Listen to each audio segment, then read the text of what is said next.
And then you have that the Prophet sallallahu alaihi wasallam أخذ بيدي رسول الله صلى الله عليه وسلم Rasulullah sallallahu alaihi wasallam took my hand and he said, Ya Mu'adh, inni la uhibbuk. Mu'adh, I love you. SubhanAllah, this is so beautiful. You know, because remember how we started, Abu Idris al-Khawlani walks up to Mu'adh in Damascus, he has no idea who this man is, and he tells him, I love you for the sake of Allah. How many people could document that the Prophet ﷺ looked them in the eye and said, I love you for the sake of Allah. Mu'adh, inni la uhibbuk. Mu'adh, I love you.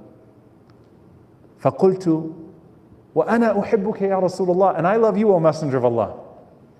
I mean, how beautiful is that? Like, imagine the Prophet ﷺ telling you that. Ya Rasulullah, I love you too. So the Prophet ﷺ says, فَلَا تَدَعْ أَن تَقُولَ فِي كُلِّ صَلَاةٍ اللَّهُمَّ عِنِّي عَلَى ذِكْرِكَ وَشُكْرِكَ وَحُسْنِ عِبَادَتِكَ. So because I love you, hear me out on this. Every time you pray, at the end of your prayer, do not forget to say, Allahumma a'inni ala dhikrika wa shukrika wa husni ibadatik.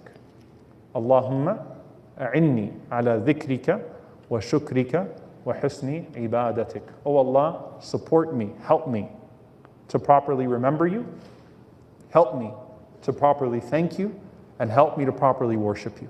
So the Prophet ﷺ is saying, Mu'adh, I love you. Mu'adh says, I love you too. The Prophet ﷺ says, so hear me out on this. I mean, how will you ever forget the advice the Prophet ﷺ is going to say after that, right? I mean, the Prophet ﷺ, alone with you, walking you to the outskirts of Medina and saying, I want you to know that I love you. And by the way, subhanAllah, a testimony to the Prophet ﷺ that he broke a lot of societal norms. Right? And is acting on his own advice. Ya Mu'adh, inni la uhibbuk. Mu'adh, I love you. Mu'adh says, I love you too, Ya Rasulullah. So don't forget to say at the end of every prayer, Allahumma inni ala dhikrika wa shukrika wa husni ibadatik.